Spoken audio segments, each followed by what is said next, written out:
I'm traumatized, yo. Watching that, yo, yeah, guess what?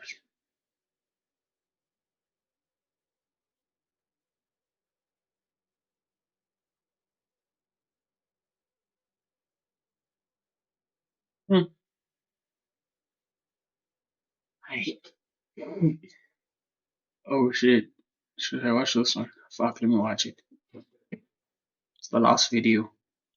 The dark side of after 50 minutes of Whether fame. they wanted to be famous or it happened by accident, these viral stars went from regular people to having millions of followers overnight. However, the quicker the rise, the sharper the fall. And today we are going to discuss how these people used their 15 minutes of fame and how nearly all of them ended in disaster, starting with the Backpack Kid, who is a perfect example of making all of the wrong decisions during a brief stint in popularity. Before TikTok became the go-to app to share mediocre dance moves to a global audience, 16-year-old Russell Horning was bored, uploading dance videos to Instagram with zero expectations. Initially, his signature dance style was funny. His core was stiff, his lanky arms just kind of flailed around while he stared emotionless into the camera. Additionally, he often wore goofy outfits and chose to dance to silly songs.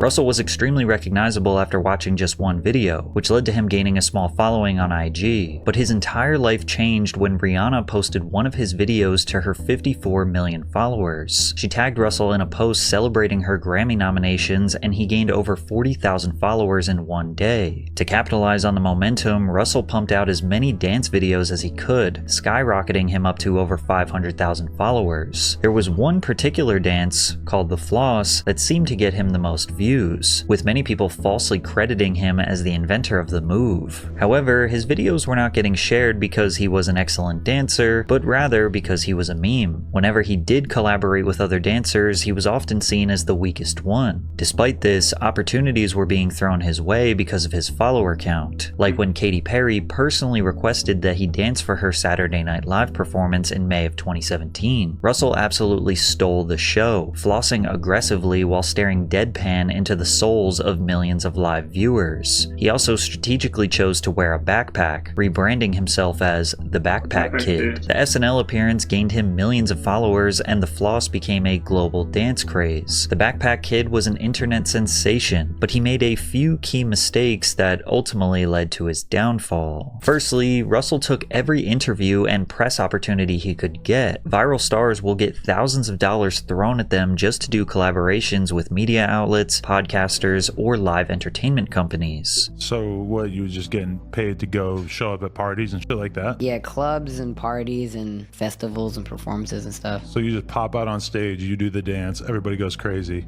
Yeah. That's pretty much how it goes? Yeah. That's tight. How much can you get to go to a club, if you don't mind letting us know? Manager shakes his head no. Manager shakes his head no. Is it an amount that you're pretty impressed by? Like, are you surprised that you're able to get that much money just to go somewhere? Compared to most 17-year-olds, the money that I make from just one appearance, it could take a 17-year-old forever to make that much money. It's hard to blame someone for making easy money. Then again, the overexposure bothers people because they perceive Russell as a one-trick pony who doesn't deserve thousands of dollars or recognition from these big platforms. Remember before the internet when you actually had to do something to get famous? But then reasonable criticism turned into straight up hatred. He looks like one of those inflatable aliens you win at an amusement park. This kid man-child thing scares me. Since he became famous for literally one thing, he had to branch out and try to find other ways to entertain his audience. So he decided to pursue music, releasing one of the worst songs of all time, Flossin'. Although Russell claimed that he was passionate about music, his songs felt like someone who was barely trying or maybe even just joking, rather than a serious artistic endeavor. Virality made Russell feel pressured to just keep doing what is paying the bills, so he resorted back to his one dance move, which ultimately led to a situation where he tried to perform on a stage that he was not wanted on.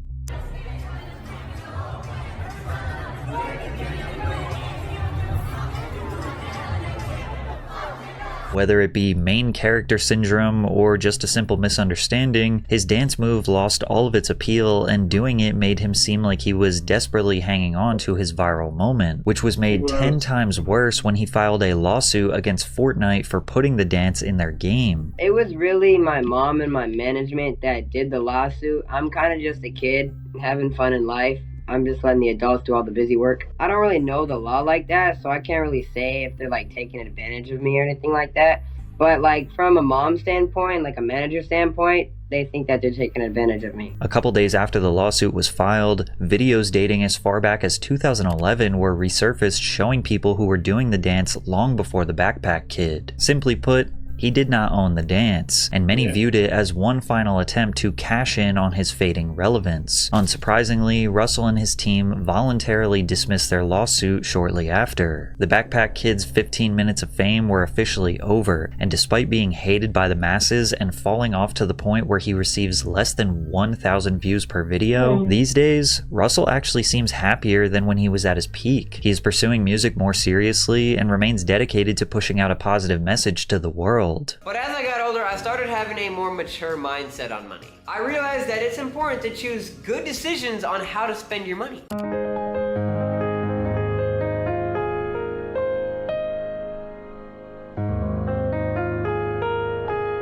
I was just invited to do an anti-vaping commercial for the American Lung Association. And of course my first thoughts were, oh yeah, cause I don't vape, I don't smoke, I definitely don't encourage it. Then again, he openly accepted the opportunity to be on Kai Cenat's stream where he was absolutely embarrassed by Drewski.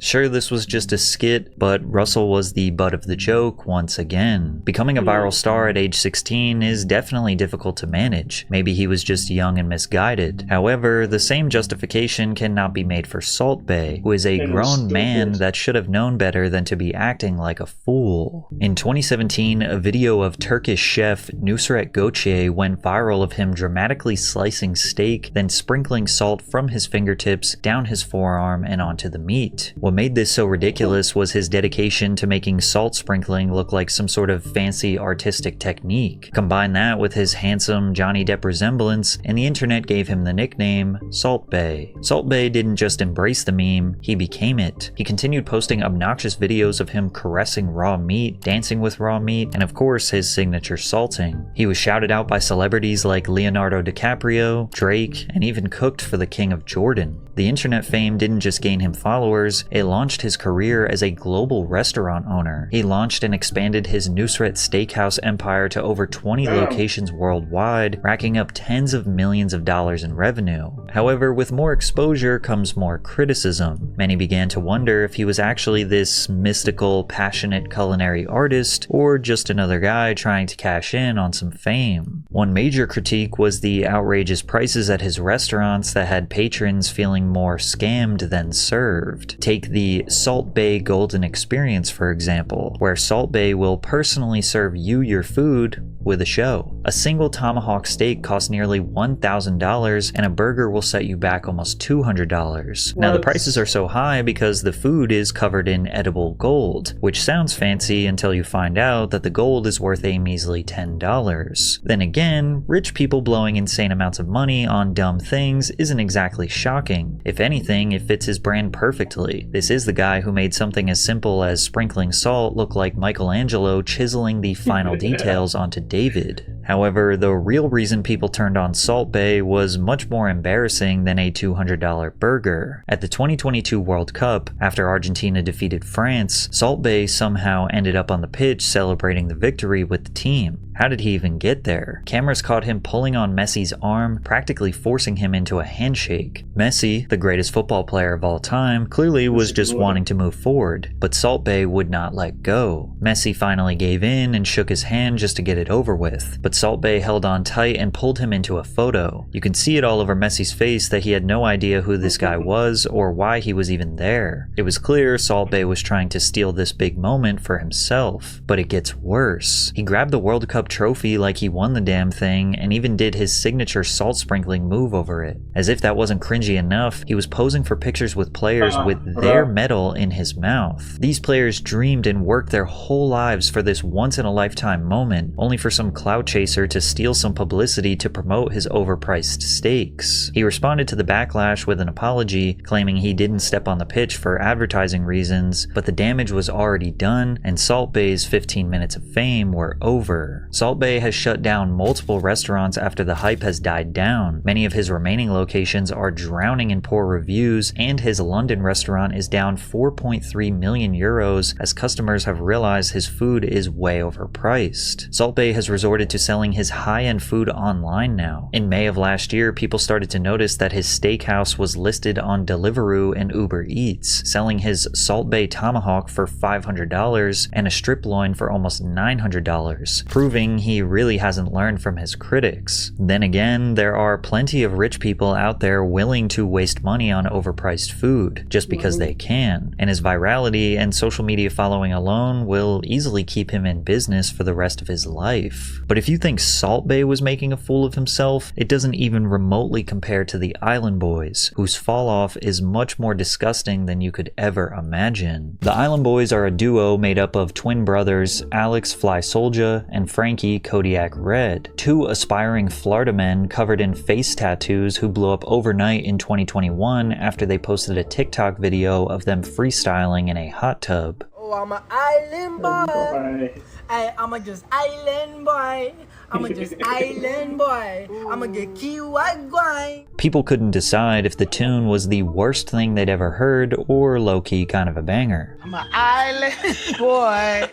What is happening? I don't know and ain't trying to understand it. Plus, hip-hop has a history for blowing up artists who ride the paper-thin line between trash and fire. Rapper Kodak Black even offered them a record deal after their viral video, which is insane because this wasn't even a real song yet, just two goofballs mumbling in a hot tub. They turned down the deal, claiming that they wanted to stay independent, but this was a huge mistake. They believed they could make it on their own talent, but if we're being honest, most of their fame came from people clowning them. I played this song at my sister's funeral. She got out of the casket to shut it off. Thank you, Island Boys. This is the 0.01% of germs that bleach can't kill. When they decided to finally cut the record over a beat and released it with a music video, it was somehow worse. This the type of hidden talent that should absolutely remain hidden. Like many other viral stars, they were paid to do appearances at clubs, which became a prime example of when social media meets reality. At Miami's Club Live, the audience began booing the Island Boys on stage.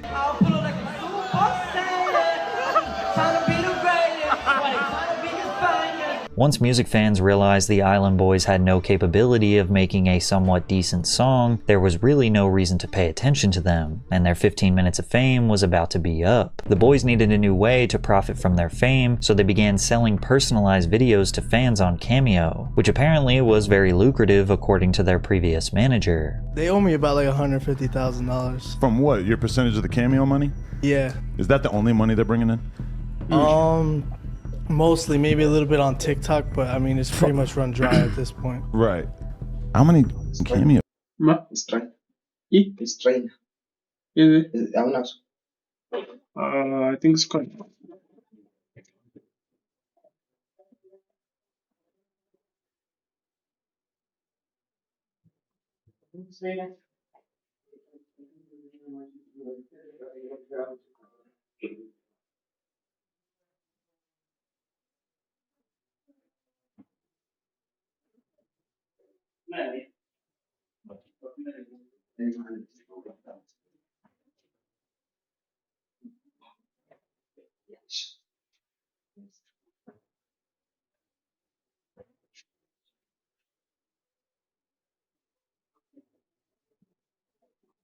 Yeah, I'm an island boy. Yeah, I'm an island boy. What was they doing? When I was with them, they was coming in hot. They were viral. Like it was going like 2-3 hours a night straight cameos. But with them spending all of their money on designer clothes, jewelry, cars, and mansions, they needed to keep going viral to maintain this lifestyle, which almost always resulted in them making absolute fools of themselves on the internet. Yeah, she likes the way you look. She thinks you looks good.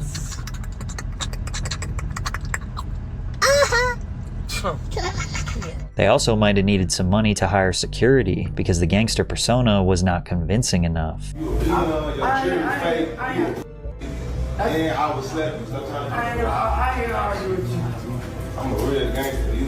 In what could only be called an unhinged move, and in hindsight, the final nail in their career's coffin, the Island Boys launched a Fansly, which is basically just an OF. And it wasn't just embarrassing, it was downright sickening. In 2023, the Island Boys posted a video of them kissing each other in a publicity stunt to market their NSFW content. Instantly going viral for the second time, the video got them a huge amount of backlash, with many calling How to recharge your career. Homo incest threat. calling it outright incest, which it is. The twins insisted it wasn't sexual and was only meant to get a reaction, claiming that they just wanted to see how effed up this world is. And it turns out they were right about this world, because after their kissing stunt, it was reported that the Island Boys made almost $400,000 in 3 months just on their NSFW content, temporarily funding their lavish lifestyle. But of course, this resulted in more public humiliation. What's going on with the shit that's with you two kissing each other and shit? Bro, shut your ass up before I break this. Dude, hey, yo, that ass, I would love to see you try that shit. Bro, what are you talking about? I would love to see you try that shit. Who the f are you standing up in front of the Bro, what? Oh my God! The desperate attempts to remain in the spotlight, combined with a severe lack of talent and expensive lifestyle, has led to incredibly lows for the Island Boys. Kodiak Red was arrested for drug possession and an illegal firearm during a traffic stop. During the stop, a plastic bag containing white pills was found on the passenger side floorboard in plain view. The pills were identified as oxycodone. A further search of the vehicle uncovered a brown handbag containing a handgun with its serial numbers removed, along with a cut straw with a white powdery substance. These days, they pretty much spend all of their time promoting their NSFW content, and trust me when I say they went much further than just kissing each other. And if we're being honest, this will likely remain a consistent income stream for them, as there are definitely still a ton of people out there that are willing to pay to see this type of degeneracy. But unlike the Island Boys, sometimes we actually find ourselves rooting for a viral star. We hope that they become successful after their 15 minutes are up, like the case of Mason Ramsey, who became a breakout star when a video went viral of him yodeling in the middle of Walmart in Harrisburg, Illinois.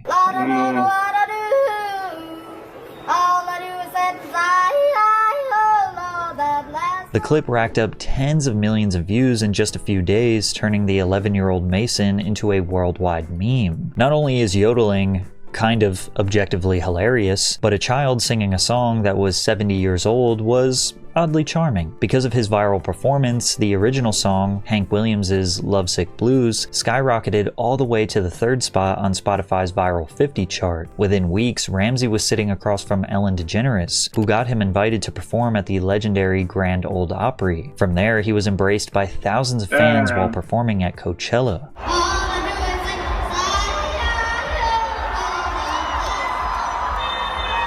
Major record labels noticed his potential, and eventually Mason would secure a deal with Atlantic Records and Big Loud. The minute Mason and his family walked into Big Loud, I knew we had to work with him. He is a star, but most importantly, he is a down-to-earth kid who loves country music. The Ramseys are an amazing family from a small southern Illinois town just like me. We understood them and their goals, and simply fell in love with their story and vision. Proving that he wasn't just a meme, his debut single, Famous, secured the number 4 spot on the Billboard Hot Country Songs and peaked at number 62 on the Hot 100. But viral memes naturally have an expiration date, and soon Mason Ramsey's 15 minutes of fame were over. When the pandemic hit, it forced Mason to take a step back. However, he used his time away from the spotlight as best as someone could in his position. While his voice was maturing, he focused on refining his talent, writing music, and finding his own sound beyond the yodeling kid in Walmart that made him famous. Mason released 3 EPs that gained over 500 million streams combined and secured hundreds of millions of views on his music videos. By 2024, at 17 years old, he decided it was time to take the next step in his career and release a full-length album titled I'll See You in My Dreams. A song featured on the project called Blue All Over caught a lot of attention through TikTok for its classic old country appeal, and I can confirm it is a beautiful song. Now in 2025, Mason Ramsey recently announced his first major headlining tour that has 15 stops. Mason's rise to fame started almost exactly the same as everyone else in this video, but instead of trying to chase more fleeting viral moments or make some quick cash, he honed in on his craft, worked hard, and simply gave the people exactly what they wanted: genuine talent and entertainment. This was one of the few times social media made the right person famous. The only viral kid that didn't switch up after the fame. So while Mason worked hard and focused on genuine entertainment, Bobby Althoff seems to ignore both of those things, as many people are genuinely confused how someone who has done so little has achieved so much success. Bobby Althoff started as a mommy TikToker after the pandemic, posting about her pregnancy, marriage, and family dynamics. After posting thousands of videos over a couple of years, she had built up a respectable 3 million followers. However, TikTok wasn't paying the bills and her marriage wasn't doing too well, so the wholesome family content was about to come to a screeching halt. She said, "I saw this video of a girl talking about how much she made from her podcast, and I think I mentally decided that she made at least $300,000 a year on her podcast alone. And I was like, that's what I need to do next. I need a podcast." Her large following helped her land her first celebrity guest, Rick Glassman, who is a comedian and actor. And in the first podcast, fans got to see Bobby in a totally new light. She was seemingly a socially awkward valley girl, giving off the vibe that she didn't even want to host her own podcast. The way your eyes are looking, it seems like you're not listening. I'm listening. Do you care? No, I do care. It's just really bad when you sing. I'm not a singer. I'm just trying to get the story across to you. Thank you. I hear it. I got it. In her second podcast, she hosted comedian Funny Marco, who had great comedic chemistry with Bobby. Funny Marco's comedy style often makes others feel uncomfortable and awkward, so the two were essentially battling it out in an interesting back and forth. So like, who are you? Like, where'd you?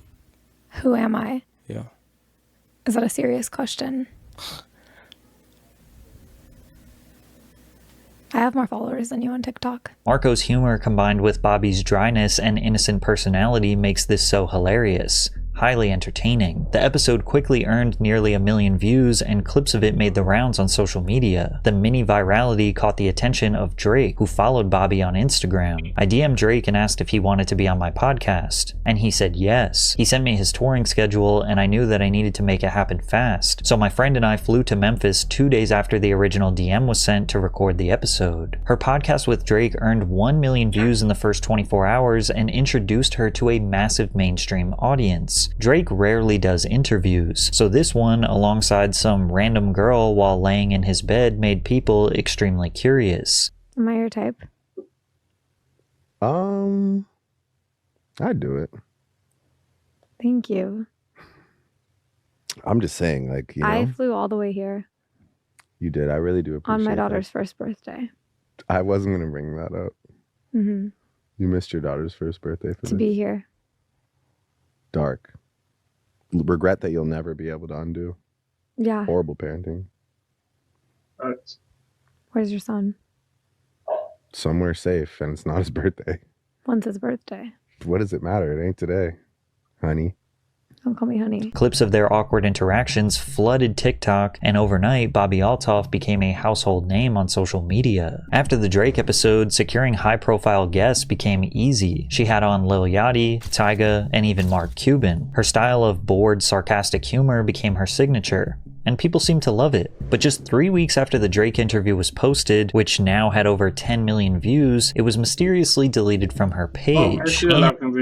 And he unfollowed her on Instagram, sparking a ton of speculation. While fans were trying to figure out what happened, people were reminded that Bobby skipped her daughter's first birthday to interview Drake, which didn't seem to sit right with people, especially because Bobby used to be a mom-focused TikToker. When Drake calls you a horrible parent, you know you effed up. Rumors also spread that Bobby slept with Drake and divorced her husband just to do the interview, which she vehemently denied. But it is true that she divorced her husband, but the reason interview. Girlfriend said you hooked up with Drake and got divorced. I'm saying that is not true. I'm not commenting publicly. But off the record, you're right. That is not true. I knew I was right. Which she vehemently denied. But it is true that she divorced her husband, but the reason her and Drake's relationship soured was never revealed. So many people came to the conclusion that she was nothing more than an industry plant, basically meaning that she didn't organically earn her virality, but rather she was handpicked by people behind the scenes and artificially pushed into the spotlight, using Drake's fame as the catalyst. The main piece of evidence for this theory was that she signed to the WME Talent Agency, one of the biggest talent agencies in the United States, representing a ton of Hollywood figures, including Drake. Well, you got a great agent, and you got a great agency, and you got great guests. Regardless if the rumors were true or not, it gave even more of a reason to dislike Bobby, and her comedic style got old very quickly. Listening to her uninterested voice is like nails on a chalkboard, and while most of her interviews she is the one driving the conversation, there were frequent moments where celebrities got tired of her shtick mid-conversation and turned the tables on her. Damn, I'm trying to get you to play. You lost in the sauce. You ain't shaking my hand. We finna get you to 25 million. You know what I'm saying? Just a little sprinkle. Have a great day offset. Just a little seasoning. All right, you can leave now. This is my hotel. I paid for this motherfucker. You can leave now. All of her podcasts feel like small talk while waiting for something to actually happen. It's just simply boring. Ironically, her revealing that she was just playing a character actually became worse for her, because the little mystique she did have was now completely gone. In an interview on the Women on Top podcast, she explained why she embodies a satirical alter ego on social media, saying, "Being myself doesn't get views. I had to go where the money was." And her playing the character of someone who is bored and uninterested is just not a sustainable style for long-term success. Awkward and cringe humor can work, but in short clips, not hour-long podcasts. In response to the backlash, she tried to just be more herself, not trying to be so awkward, and even remove the dead air moments from the pod. But all that did was reveal that she is just a subpar podcast host who is only doing it for the money. Although her 15 minutes of fame are over, she will likely remain a lingering socialite as long as she is signed to a talent agency that can get her celebrity guests. And on TikTok is where you will still see her fan base praise her for putting in the least amount of effort possible. This story feels all too similar to the Haktua girl, with the main difference being that Bobby didn't outright scam the few people that actually supported her. Walking around drunk in Nashville at 2 a.m., Haley Welsh and her friend Chelsea approached a couple of guys and asked them what they were filming. YouTubers Tim and Dee told them that they do on-the-street interviews where they typically ask about relationships, male and female gender roles, as well as provocative and sometimes raunchy topics. Chelsea asked Dee to make it a spicy one, implying that he should ask a question that might be a little edgy. Come on, you gotta get a spicy one. You want a spicy one? Yeah. So he did just that, only Megan's friend Haley would jump in and give an answer that would drastically change her life. You gotta answer this, you got it. What's one move in bed that makes a man go crazy every time? Oh, you gotta give him that huck too and spit on that thing, you get me? After having a silly interview, Chelsea and Haley confirmed that they wanted their video to be posted to social media. You lie like Tim and D what? Like I was earlier. Yeah. That's it? Yeah. Okay. Tim and D TV. Alright. You said we better post that? Yes. Okay. Post it for real. Alright. She said we better post it. So don't come back trying to tell me, hey, take it down, I'm gonna sue you, this, that, the third. Tim and Dee posted the video to their Instagram account, which had tens of thousands of followers, and the clip immediately went viral, securing 1 million views on the first day and over 5 million views on the second day. The post spread like wildfire, being shared across countless meme pages and pop culture news reporters. The comments read, "She's a national treasure. Keep this woman safe. I'm moving down south. I'm tired of these Northeast women. If she don't hawk Tua, I don't want to talk to her." On the surface, Haley appeared to be the stereotypical Southern belle, sweet and charming, complemented by a thick accent. So her describing her raunchy bedroom tactics was a stark contrast. Within days, merch was being sold to capitalize on the viral traffic, but it wasn't until her first interview that we would find out more about the girl behind Hawk Tua. What do you do now? Because now you have management, now you have a team. What are your plans moving forward? Like, do you want to still be the Hook to a girl, or do you want to, like... I don't really want that to be, like, my image. Yeah. Like, Hook to a girl. I don't see that being, like, my thing. You know? Yeah, I don't want to be known as that. You made a drunk joke, and the next day you have whole management behind you. This world is crazy. Haley took the typical path of a viral star. She hired management, and they immediately got her as much press as possible, jumping on various podcasts to talk about her rise to fame. She got paid to show up at events and hung out backstage with celebrities. She was being amplified to unimaginable levels, with Rolling Stone calling her a charming Gen Z Dolly Parton who's rightfully becoming America's sweetheart. Keep in mind that Dolly Parton is a generational talent who sold 100 million records in her career. Rolling Stone, of all publications, making that comparison just shows how they will say anything for clicks. And while many people thought that Haley would start an OF to cash in, she decided she wanted to use her fame for good. Everybody in the comments is saying how I have 15 minutes of fame, and if that's the case, then I'm going to spend it doing something good. Today, we're taking all of this down to the local animal shelter and donate. People were convinced they made the right person famous, but most viral stars struggle to earn a consistent income from their newfound fame. So in order to secure a sustainable revenue source, she launched the Talk to a podcast, and immediately the jokes came flooding in. Hot to. Like an emphasis on like to.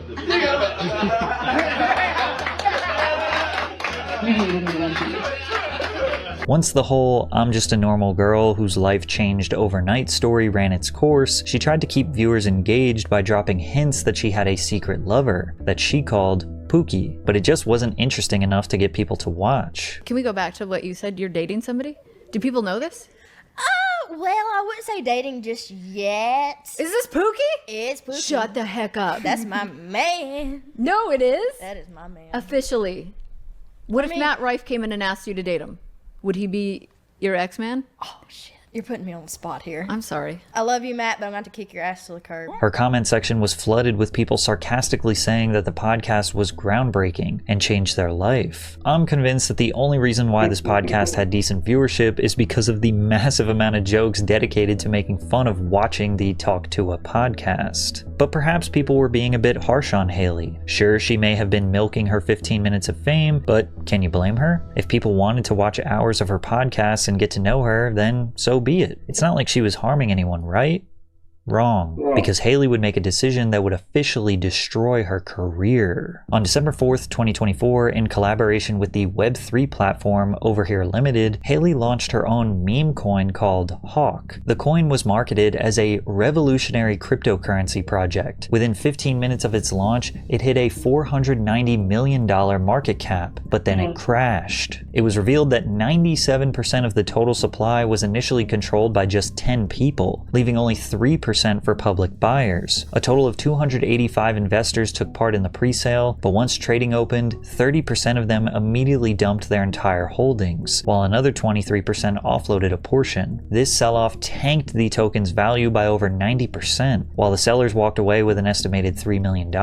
After this, Haley posted a statement on Twitter insisting that the team never sold the tokens. Many accused her of rug pulling, which is basically a coordinated sell-off from a small group of investors to make profits while the public loses their entire investment. In short, this was not a revolutionary cryptocurrency project. This was a way to make a quick buck off of her uneducated fans. YouTuber CoffeeZilla investigated and exposed the coin as a scam. Who makes the money on the fees? Someone just made over $1 million on fees. Who made it? First of all, the fees were there with Meteora Pools, and that goes to yes, the creator, right? Which is who? Who is the project? Well, the project is over here, Haley Welch, right? And how much does Haley Welch own? This is Haley Welch's project. So she owns all of it. Did she just make $1 million on fees on a record? Who made the money? How much did Haley Welch make of that million? 1.8 million? It's a foundation. Hey guys, I hate to interrupt you, Nick. Hello there. But anywho, I'm gonna go to bed. And I'll see you guys tomorrow. Multiple lawsuits were filed against the entities behind Hawk, including Overhair Limited and the To the Moon Foundation. These lawsuits alleged unlawful promotion and sale of unregistered securities. Welch received an upfront payment of $125,000 to promote the coin to her community, along with 50% of the net trading proceeds after the operating costs paid to the third parties. And she owned 10% of the entire Hawk supply, although she could not sell them for a year. Now, it is possible that Haley did not know what she was getting into, but ignorance is no excuse for breaking the law. Her 15 minutes of fame are most definitely over, but since her meme coin, she has disappeared from social media, so we'll have to see what she does next. In a world filled with amazing talent, interesting and intelligent people who work hard for the attention of those that can make their dreams a reality, it seems like the wrong people are constantly achieving overnight success, and that's never going to change. So eventually, there will be a part 2 of this video. Thank you, Patrick. Thank you. Yeah, fuck, I gotta go to work. Yeah, niggas talking about it's him, but he's not. Yeah, niggas talking about it's him, but he's not. Yeah, niggas talking about it's him, but he's not. Yeah, niggas talking about it's him, but he's not.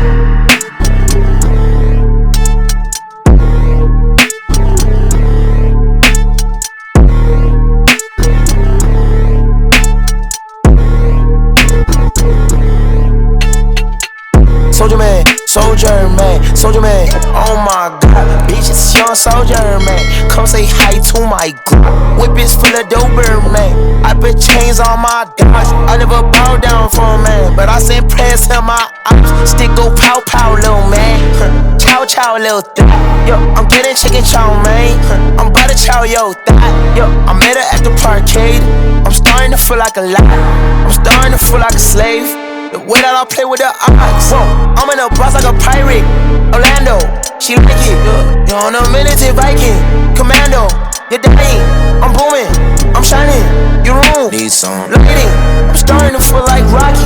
My bitch is a soldier man, soldier man, soldier man. Oh my god, bitches young soldier man. Come say hi to my Glock. Whip is full of doper man. I put chains on my dogs. I never bow down for a man, but I send prayers to my ops. Yo, I don't make my way up. Now bad bitches is down. Niggas is clowns. Only fuck with me when I'm around. Militant, I don't play around. Check the pics, I don't even smile. You see, I've been popping for a while.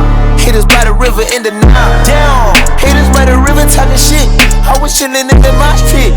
Mommy kinda fly, she a jet. For I put her on my cockpit. Fuck it, then I Lego block it. Catch her for the team rocket. How you got the sauce and lost it? Bitch, you're not him. Yeah, niggas talking about he's him, but he's not.